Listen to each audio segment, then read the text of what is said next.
کہ بازار کے اندر ایمان تقسیم ہوتا ہے، بازار کے اندر ایمان کی چاشنی اور ایمان کی حلاوت تقسیم ہوتی ہے۔ کسی نے کہا کہ کیسے؟ بازار میں تو فسادات ہے، بازار میں تو ایمان لوٹا جا رہا ہے، غیر محرم پر نگاہیں پڑتی ہے، ایمان لوٹ رہا ہے۔ نہیں، بلکہ فرمایا کہ ایمان وہاں پر بٹ رہا ہے۔ وہ کس طرح سے؟ ایک خواب یہ دیکھتا ہے کہ میں انگور کی شراب نچوڑ رہا ہوں اور اس کو نچوڑ کر بادشاہ کے پیالے میں نکال کر بادشاہ کو میں دے رہا ہوں اور وہ بادشاہ پیتے ہیں۔ اور دوسرا آدمی خواب یہ دیکھتا ہے کہ میں اپنے سر پر ایک بہت بڑا ٹوکرا لیا ہوا ہوں، اس کے اندر روٹی وغیرہ کچھ ہے اور پرندے آتے ہیں اس کو نوچ نوچ کر کھا جاتے ہیں۔ ابھی تمہارے لیے جو کھانا آنے والا ہے، میں اس کھانے کی پوری تفصیل بتا دوں کہ کھانا کیسا ہوگا، کھانے میں کیا ہوگا، کون لائے گا، کس وقت آئے گا اور کب تمہارے سامنے پیش کیا جائے گا، وہ سب بتلا دوں۔ یوسف علیہ السلام نے سب بتلا دیا۔ اگر کسی کا کوئی بچہ گم ہو گیا ہو، کسی کا کوئی بچہ گم ہو گیا ہو، اس کو بہت تلاش کرتا ہو، نہ ملے، اور اگر کوئی آدمی اس بچے کو ڈھونڈ کے لاوے کہیں سے اور اس کے ماں باپ کو سپرد کر دے، اس کے ماں باپ کتنے خوش ہوں گے، کتنے خوش ہوں گے، اس کے اوپر اپنی جان نچھاور کرنے کے لیے تیار ہو جائیں گے، کیونکہ ان کو ان کا لطف جگر، ان کو ان کا نور نظر ان کے ماں باپ سے ملا دیا ہے۔ اس ملانے والے سے وہ ماں باپ بہت خوش ہوتے ہیں۔ تو ان کی بہن سوچتی ہے کہ 2 چادر لے کے آئی ہوں، میں نے اپنے بھائی کو دے دی اور چھوٹی چادر اس صحابی کو دی، تو کل قیامت کے دن کہیں مجھے پوچھ نہ لیا جائے کہ 2 چادر لے کر آئی، اس میں بھی اپنے بھائی کو تمہیں ترجیح دے۔ بالآخر قرآن اندازی ہوتی۔ باللہ من الشیطان الرجیم، بسم اللہ الرحمن الرحیم۔ قالت فذلكن الذي لمتنني فيه ولقد راودته عن نفسه فاستعصم ولئن لم يفعل ما آمره ليسجنن وليكون من الصاغرين قال رب السجن أحب إلي مما يدعونني إليه وإلا تصرف عني كيدهن أصب إليهن وأكن من الجاهلين فاستجاب له ربه فصرف عنه كيدهن إنه هو السميع العليم ثم بدا لهم من بعد ما رأوا الآيات ليسجننه حتى حين ودخل معه السجن فتيان قال أحدهما إني أراني أعصر خمرا وقال الآخر إني أراني أحمل فوق رأسي خبزا تأكل الطير منه نبئنا بتأويله إنا نراك من المحسنين۔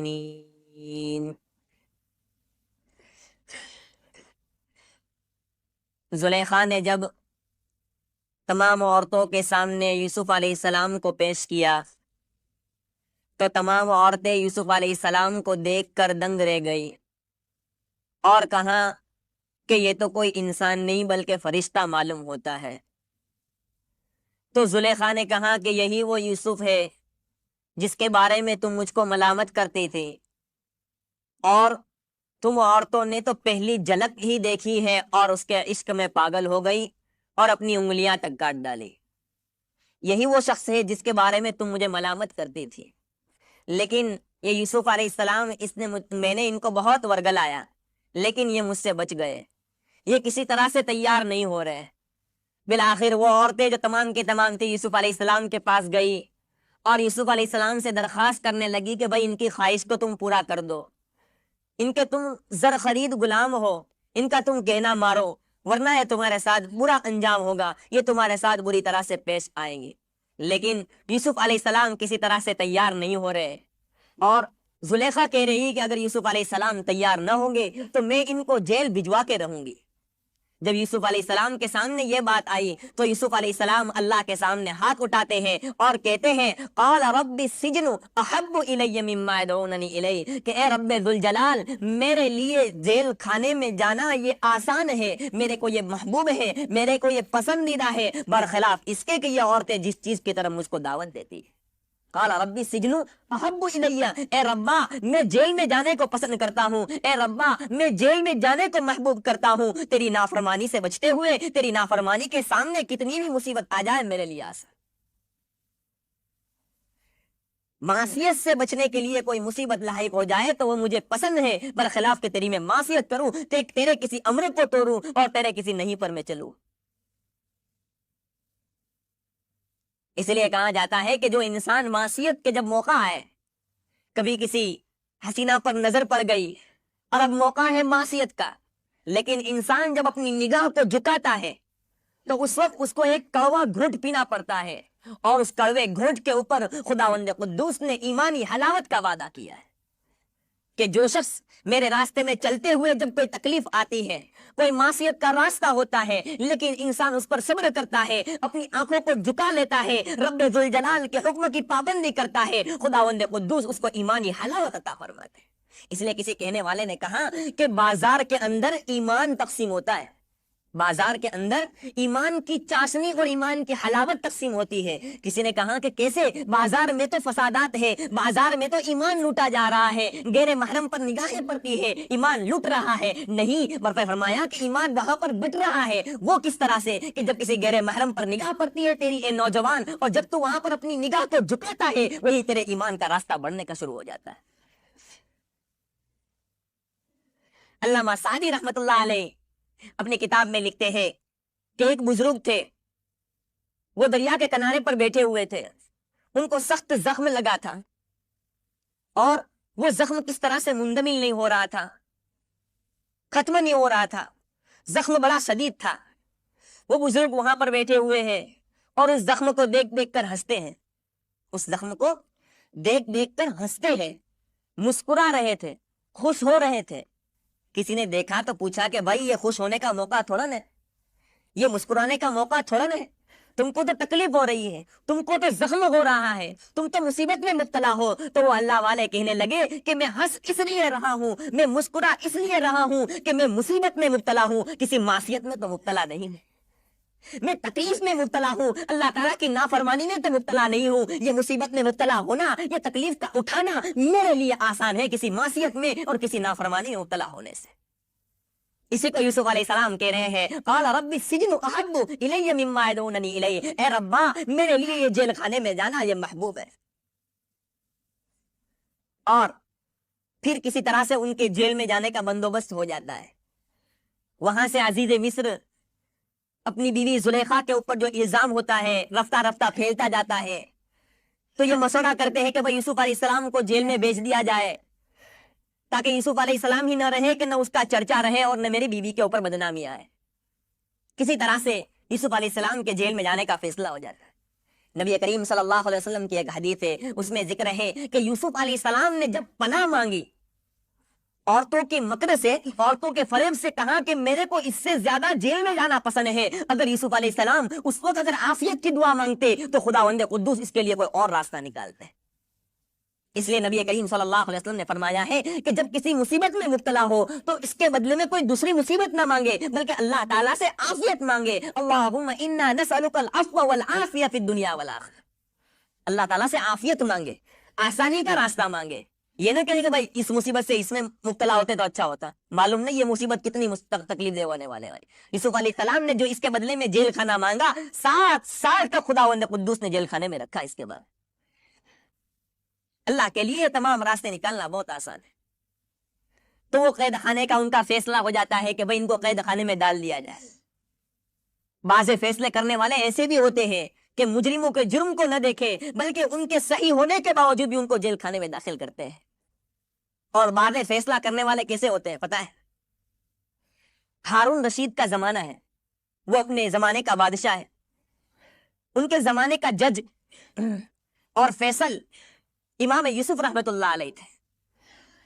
ایک مرتبہ ہارون رشید خطبہ دے رہا تھا، بیان کر رہا تھا، بیان میں کہہ رہا ہے کہ بھائی میں نے کبھی کسی کا پیسہ نہیں کھایا، میں نے جب کوئی فیصلہ کیا تو انصاف سے کیا، میں نے کسی پر ظلم زیادتی نہیں کی، بیان کر رہا تھا۔ دری اسنا ایک بدو کھڑا ہو گیا، ایک دیہاتی آدمی تھا، کھڑا ہو گیا اور کہنے لگا خدا کی قسم تو اپنی بات کے اندر جھوٹا ہے، تو نے ظلم بھی کیا ہے، تو نے دوسروں کے پیسوں کو بھی کھایا ہے، تو نے کسی کا حق تلفی بھی کیا ہے۔ جب یہ بات ہارون رشید کے مخالفت میں کی گئی، تمام کے تمام درباری وہیں پر کھڑے ہو گئے، جو وہاں پر پولیس تھے وہ اس کو پکڑنے کے لیے آ گئی، وہاں پر جلاد بھی کھڑے ہو گئے کہ ابھی بادشاہ کا حکم ہو کہ ان کی گردن الگ کر دی جائے، چونکہ بادشاہ کی مخالفت کر رہا تھا۔ چونکہ بغاوت تھی اور باغی کی سزا سب سے بڑی ہوا کرتی ہے۔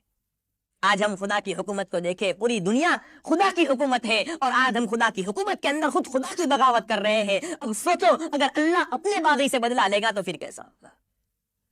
دنیا کی کوئی حکومت اپنے باغی کو معاف نہیں کرتی ہے، لیکن خدا کی یہ دریائے رحمت ہے کہ ہم کو چھوڑے ہوئے ہیں۔ وَأُمْلِي لَهُمْ، میں ان کو ڈھیل دے رہا ہوں، لیکن یاد رکھنا ان قیدی متین، میری پکڑ بہت بڑی سخت ہے، جب میں پکڑنے پر آتا ہوں تو اچھے اچھے کو چھکے چھڑا کے رکھ دے۔ چنانچہ ہارون رشید حکم کرتا ہے کہ امام یوسف رحمۃ اللہ علیہ کو بلایا جائے اور شریعت کے مطابق اس کا جو فیصلہ ہو سکتا ہے وہ فیصلہ کیا جائے، ان کے اوپر سزا مرتب کی جائے۔ امام یوسف رحمۃ اللہ علیہ آتے ہیں، معاملہ دیکھتے ہیں، منظر دیکھتے ہیں، بہت گرما گرمی ہوتی ہے۔ آپ فرماتے ہیں کہ ایک مرتبہ نبی کریم صلی اللہ علیہ وسلم کسی جہاز سے روانگی پر مال غنیمت تقسیم کر رہے تھے، مال غنیمت تقسیم کر رہے تھے۔ اس وقت ایک بدو اور ایک دیہاتی کھڑا ہو گیا اور نبی کریم صلی اللہ علیہ وسلم کو اس نے مخاطب کر کے کہا کہ یا نبی اللہ، مال غنیمت کے تقسیم کرنے کے اندر خیانت نہ کیجیے۔ کس کو کہا؟ سرور دو عالم کو، جو مال و زر سے مستغنی تھے، مال و زر سے مستغنی تھے، ان کے بارے میں وہ بدو کہہ رہا ہے کہ یا نبی اللہ، مال و غنیمت کے تقسیم کرنے کے اندر خیانت نہ کیجیے۔ لیکن نبی کریم صلی اللہ علیہ وسلم نے اس وقت صرف اتنا کہا تھا کہ اگر میں امانت داری کو استعمال نہیں کروں گا تو کون کرے گا؟ اور آگے فرمایا کہ ایک مرتبہ نبی کریم صلی اللہ علیہ وسلم کے ساتھ، نبی کریم صلی اللہ علیہ وسلم کے سامنے ان کے پھوپھی زاد بھائی حضرت زبیر رضی اللہ تعالی عنہ اور ایک انصاری کا معاملہ آیا۔ آپ صلی اللہ علیہ وسلم نے پورا واقعہ سنا، پوری بات سنی اور حضرت زبیر رضی اللہ تعالیٰ عنہ کے متعلق فیصلہ کر دیا، ان کے حق میں فیصلہ کر دیا۔ انصاری نے کہا ہاں نا، تمہارا پھوپھی زاد بھائی ہے، اس لیے فیصلہ کر دو۔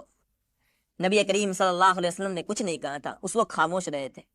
جب یہ دو بات سنتے ہیں تو ہارون رشید کا چہرہ جو غصے کے مارے لال تھا، رفتہ رفتہ اس کے اندر کمی آ گئی اور ان کو اسوہ بتایا کہ نبی کریم صلی اللہ علیہ وسلم کا طریقہ دیکھو، نبی نے اپنے مخالف بولنے والے کو بھی معاف کیا ہے، لہذا آپ بھی اس کو معاف کر دو۔ کہیں تو فیصلے ایسے ہوا کرتے ہیں کہ مجرموں کو بھی چھڑانے کی کوشش کی جا رہی ہے، اور کہیں فیصلے ایسے ہو رہے ہیں کہ ثم بدا لہم، خود قرآن مجید میں ہے، ان کی پاک دامنی ان پر ظاہر ہو چکی تھی۔ بچے نے تو گواہی بھی دے دی تھی کہ یوسف جھوٹا نہیں ہے، یوسف برا نہیں ہے، زلیخا بری ہے، زلیخا کا ارادہ برائی کا تھا۔ بچے نے 4 مہینے کی گواہی دی تھی، اس کے باوجود بھی ان کے لیے حکم ہوتا ہے کہ ان کو جیل رسید کر دیا جائے۔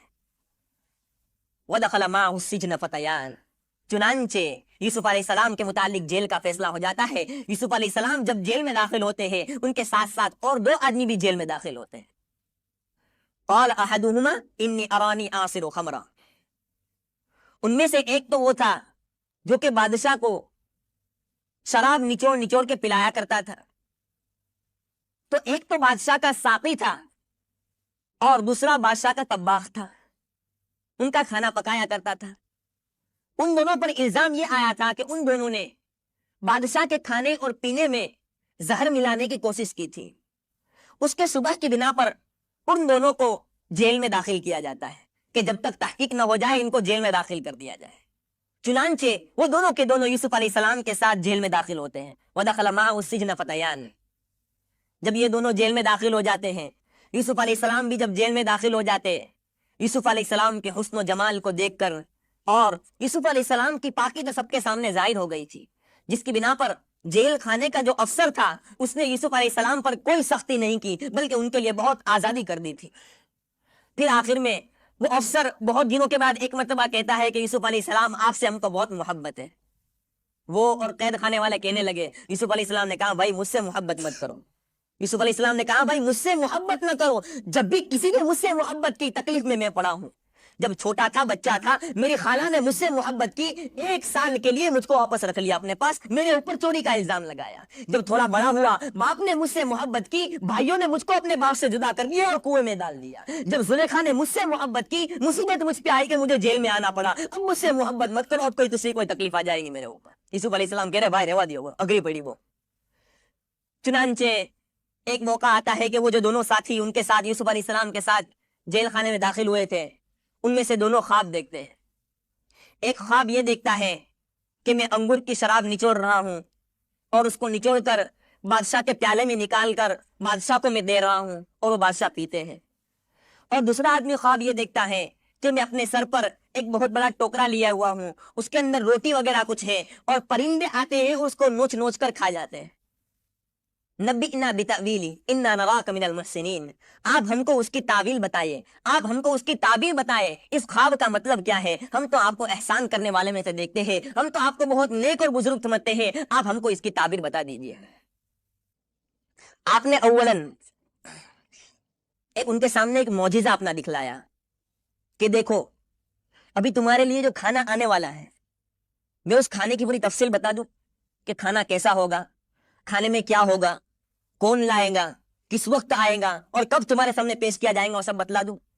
یوسف علیہ السلام نے سب بتلا دیا وحی الہی کے ذریعے سے، اور پھر کہا کہ یہ تو میرے رب کی طرف سے وحی ہے جس کے ذریعے سے میں تم کو بتلاتا ہوں۔ یہ پھر یوسف علیہ السلام نے ان دونوں کے خواب کی تعبیر بتلانے سے پہلے ان کے سامنے چند باتیں ظاہر کی اور ان کے سامنے توحید بیان کی۔ یوسف علیہ السلام اس کی تعبیر جانتے تھے کہ اس کی تعبیر میں ایک شخص کو موت ملنے والی ہے، ایک شخص کے لیے پھانسی کا حکم ہونے والا ہے اور ایک شخص بادشاہ کا خادم بننے والا ہے۔ یوسف علیہ السلام کے سامنے یہ دونوں ظاہر تھا۔ اب یوسف علیہ السلام سمجھتے تھے کہ ان میں سے ایک تو چند دنوں کے بعد مر جائے گا، لہذا یوسف علیہ السلام کے دل میں آیا کہ میں ان کے سامنے ایمان کی باتیں کروں، میں ان کے سامنے توحید بیان کروں تاکہ مرنے سے پہلے اس کو توحید مل جائے، اس کو ایمان مل جائے، تاکہ یہ ایمان کی دولت لے کر جاوے اور خداوند قدوس کے سامنے اس کو سرخ روی حاصل ہو، خداوند قدوس کی رضامندگی حاصل ہو۔ نبیوں کا طریقہ یہی رہا ہے، نبیوں کا طریقہ یہی رہا ہے کہ ایک ایک بندے کو اللہ سے ملائے، ایک ایک بندے کو پکڑ پکڑ کے جہنم کے ٹھکانے پر جو جا چکے ہیں ان کو کھینچ کھینچ کے جنت تک داخل کرے۔ یہ نبیوں کا طریقہ ہے۔ ان کے سامنے توحید بیان کرتے ہیں یوسف علیہ السلام، اللہ کی وحدانیت بیان کرتے ہیں اور کہتے ہیں کہ تم جو چند معبودوں کی عبادت کرتے ہو کیا وہ بہتر ہے کہ ایک خالق بہتر ہے؟ ارے وہ چند معبود نہیں ہے، بلکہ وہ تو وہ ہے جن کے نام تم نے اور تمہارے آبا نے رکھ لیے ہیں۔ وہ معبود نہیں ہے بلکہ معبود حقیقی صرف اللہ ہی کی ذات ہے۔ تمہارے معبود پتھر وہ ہے جن کو تم عبادت کرتے ہو، لیکن وہ کسی بات کی قدرت نہیں رکھتے، کسی بات کی طاقت نہیں رکھتے، کسی بات کی سجدہ نہیں رکھتے۔ معبود کبھی مجبور نہیں ہوا کرتا ہے۔ اور فرمایا یہ پوری دنیا کی جتنی بھی چیزیں ہیں، یہ دنیا کی جتنی بھی چیزیں ہیں وہ تمام کی تمام تمہارے لیے پیدا کی گئی۔ کیا کہا؟ تمام کی تمام چیزیں جو خداوند قدوس نے پیدا کی ہے وہ تمام کی تمام تمہارے لیے، اور تم کو خداوند قدوس نے اپنے لیے پیدا کیا۔ تو خلاصہ یہ نکلا کہ تمام کی تمام چیزیں ہیں وہ تمہاری مخدوم ہے، تمہاری مخدوم ہے، تمہارے لیے خدمت کریں گی، تمہاری خادم ہے، اور تم کسی اور کے خادم ہو، یعنی تم اللہ کے لیے پیدا کیے گئے ہو۔ یہ تمام کی تمام کائنات کی چیزیں تھی اور تو نہیں تھا۔ یہ تمام کی تمام چیزیں انسان کے بغیر رہ سکتی ہے، لیکن انسان ان دنیا کی تمام چیزوں کے بغیر نہیں رہ سکتا۔ یہ تمام کی تمام چیزیں انسان کے بغیر ہو سکتی ہے، لیکن انسان ان تمام چیزوں کے بغیر نہیں رہ سکتا۔ معلوم ہوا کہ انسان ان چیزوں کے لیے پیدا نہیں کیا گیا بلکہ انسان کسی اور کے لیے پیدا کیا ہے۔ خداوند قدوس کی حدیث قدسی ہے کہ میں ایک چھپا ہوا خزانہ تھا، میں نے چاہا کہ میں پہچانا جاؤں، لہذا میں نے انسانوں کو پیدا کیا تاکہ وہ مجھ کو پہچانے، میری معرفت کرے، مجھ کو جانے۔ آج ہم نے اللہ تعالیٰ کو جانا نہیں، اللہ تعالیٰ کی ہم نے قدردانی نہیں کی، اللہ تعالیٰ کی ہم نے قدردانی نہیں کی۔ حضرت امام ابو حنیفہ رحمۃ اللہ علیہ کے بعد میں آتا ہے کہ جب مکہ میں داخل ہوئے تو ایک قدم مکہ کے اندر رکھا، ایک قدم باہر رکھا تھا، اور وہیں پر کئی قرآن پڑھ ڈالے کھڑے کھڑے، اور پھر سجدے میں گرتے ہیں اور کہتے ہیں وما قدر اللہ قدری ما عبدناک حق عبادتی، ہم نے تیری عبادت جیسی کرنی چاہیے ویسی نہیں کی، وما عرفناک حق معرفتی، ہم نے تجھ کو جس طرح سے پہچاننا چاہیے اس طرح سے پہچانا نہیں۔ انسان سب سے زیادہ کوتاہی کرتا ہے تو اللہ کے حقوق میں کرتا ہے۔ آج انسان اللہ سے بچھڑا ہوا ہے۔ اگر کسی کا کوئی بچہ گم ہو گیا ہو، کسی کا کوئی بچہ گم ہو گیا ہو، اس کو بہت تلاش کرتا ہو نہ ملے، اور اگر کوئی آدمی اس بچے کو ڈھونڈ کے لاوے کہیں سے اور اس کے ماں باپ کو سپرد کر دے، اس کے ماں باپ کتنے خوش ہوں گے، کتنے خوش ہوں گے۔ اس کے اوپر اپنی جان نچھاور کرنے کے لیے تیار ہو جائیں گے، کیونکہ ان کو ان کا لخت جگر، ان کو ان کا نور نظر ان کے ماں باپ سے ملا دیا ہے۔ اس ملانے والے سے وہ ماں باپ بہت خوش ہوتے ہیں۔ اسی طرح سے یہ امت آج خداوند قدوس سے بچھڑی ہوئی ہے، اگر اس امت کو پکڑ پکڑ کے اللہ کے سامنے لا کر رکھ دیں گے، خداوند قدوس ہم سے کتنا خوش ہوگا اس کا اندازہ ہم خود ہی لگا لیں۔ آج یہ امت اللہ سے بچھڑی ہوئی ہے، اللہ کو چھوڑی ہوئی ہے۔ نبی سب سے بڑے مشفق ہوا کرتے ہیں، نبی سب سے بڑا مہربان ہوا کرتا ہے اس امت پر۔ آپ صلی اللہ علیہ وسلم کے چچا حضرت حمزہ رضی اللہ تعالیٰ عنہ سید الشہداء، تمام شہیدوں کے سردار، ان کو شہید کر دیا، ان کو اس وحشی نے قتل کر ڈالا، آپ کے جسم کے 11 ٹکڑے کیے اور ہندا نے آپ کے کلیجے کو نکال کر چبایا تھا، اس دین کے خاطر، اس دین کے خاطر آپ کے کلیجے کو چبایا گیا۔ اور جب آپ کا آخری وقت ہوتا ہے، نبی کریم صلی اللہ علیہ وسلم جب آپ کی ناش مبارک کو دیکھتے ہیں تو وہیں رو پڑتے ہیں، وہیں رو پڑتے ہیں، اور آپ کے کپڑے تک نکال لیے ہوتے ہیں حضرت حمزہ رضی اللہ تعالیٰ عنہ کے۔ آپ کی پھوپھی، آپ کی بہن ایک چادر لے کر گھر سے نکلتی ہے، جب بات سنتی ہے کہ بھائی شہید ہو چکا ہے، اپنے گھر سے 2 چادر لے کر نکلتی ہے، ایک چھوٹی چادر تھی، ایک بڑی چادر تھی، سوچتی تھی کہ اگر میرے بھائی کو کفن کی شہید ضرورت پڑے گی تو میں چادریں دے دوں گی۔ جب بہن آتی ہے تو آپ صلی اللہ علیہ وسلم دور سے ہی منع کرتے ہیں، صفیہ رک جانا، تو یہاں مت آنا، تو نہیں دیکھ سکے گی۔ فرماتے ہیں کہ صفیہ کا قدم جو آگے کی طرف بڑھا تھا، نبی کا جو حکم آیا تو وہ قدم آگے نہیں بلکہ پیچھے کی طرف رکھ دیا، اور کہا کہ یا نبی اللہ میں صبر کروں گی، میں صبر سے کام لوں گی، مجھے وہاں آنے دیا جائے۔ چنانچہ ان کو جب آنے دیا جاتا ہے تو 2 چادریں ساتھ میں ہوتی ہیں۔ نبی کریم صلی اللہ علیہ وسلم جب دیکھتے ہیں کہ ان کا بدن ننگا ہوتا ہے، ان کے جسم کے کپڑے تک اس کو کافی لوگ لے جاتے ہیں، تو وہیں پر ان کے دفنانے کے لیے، اس کے کفنانے کے لیے ان کی بہن ایک چادر پیش کرتی ہے۔ لیکن کیا دیکھتی ہے کہ قریب میں ایک دوسرا ساتھی، ایک دوسرے صحابی بھی ایسے ہی تھے کہ جن کے کپڑے نہیں تھے، جن کو ننگا کر دیا تھا اس دین کے خاطر۔ تو ان کی بہن سوچتی ہے کہ 2 چادر لے کے آئی ہوں، میں نے اپنے بھائی کو دے دی اور چھوٹی چادر اس صحابی کو دی، تو کل قیامت کے دن کہیں مجھے پوچھ نہ لیا جائے کہ 2 چادر لے کر آئی، اس میں بھی اپنے بھائی کو تمہیں ترجیح دے۔ بالآخر قرآن اندازی ہوتی ہے کہ ایک چادر بڑی کس کو دی جائے۔ جب نام اٹھاتے ہیں تو اس صورت کے اندر جو بڑی چادر کے لیے نام نکلتا ہے تو دوسرے صحابی کا نکلتا ہے۔ چنانچہ وہ بڑی چادر تو اس دوسرے صحابی کو دی گئی، چھوٹی چادر حضرت حمزہ رضی اللہ تعالیٰ کے کفن پہ لگائی گئی۔ جب سر ڈھانکتے ہیں، پیر کھل جاتے ہیں، پیر ڈھانکتے ہیں، سر کھل جاتے ہیں، بالآخر گھاس ڈال کے ان کو دفنا دیا جاتا ہے۔ نبی کریم صلی اللہ علیہ وسلم کے آنسو نکل جاتے ہیں اور کہا کہ اے اللہ، اگر تو چاہے کہ میرا چچا شہید ہو اس طرح سے، اگر تو چاہتا ہے اس دین کے خاطر میرے چچا کے 11 ٹکڑے ہو، اگر تو یہ چاہتا ہے کہ تیرا دین اسی طرح سے بلند ہو، تو میں یہ تک گوارا نہیں کرتا کہ میرے چچا کو میں دفن کروں، یہیں پر چھوڑ کے جانے کے لیے میں تیار ہوں۔ اگر تو چاہتا ہے کہ تیرا دین اسی طرح سے بلند ہو، میرے چچا کے 11 ٹکڑے ہوئے ہو، میں اس کو برداشت کرنے کے لیے تیار ہوں۔ خدا کی وحدانیت کو لکھنے کے لیے سیاہی کافی نہیں تھی، اس لیے شہیدوں کے خون کے ذریعے سے اللہ کی توحید لکھی گئی ہے۔ برادران اسلام، یہ اللہ کی توحید ہے، یہ اللہ کی کبریائی ہے، یہ اللہ تعالیٰ کی بلندی ہے، جس کے لیے صحابہ نے اپنے خونوں تک کو بہا کے رکھ دیا، اپنی عورتوں کو بیوہ کیا، بچوں کو یتیم کیا۔ بھلا بتاؤ، کل قیامت کے دن اگر حضرت حمزہ رضی اللہ تعالیٰ عنہ نے ہمارے گریبان کو پکڑ لیا اور کہیں گے کہ بتاؤ، ہم نے تو 11 ٹکڑے کرائے اپنے جسم کے، تم نے اس دن کے لیے کیا کیا، تو ہم کیا جواب دیں گے؟ ذرا سوچو، ذرا سوچو اپنے گریبان میں منہ ڈال کے کہ تم نے اس دن کے لیے کیا کیا، تو ہم کیا جواب دیں گے؟ اسی جواب دینے کے لیے ہم اللہ کے راستے میں نکلتے ہیں، تاکہ صرف انگلی کٹا کے شہیدوں میں نام لکھوا لے، انگلی کٹا کے شہیدوں میں نام لکھوانے کے لیے اپنے نام پیش کرے کہ کون بندہ تیار ہے جو کل قیامت کے دن کے لیے جواب دینے کے لیے اپنے 4 مہینے کے لیے نام پیش کرتا ہے۔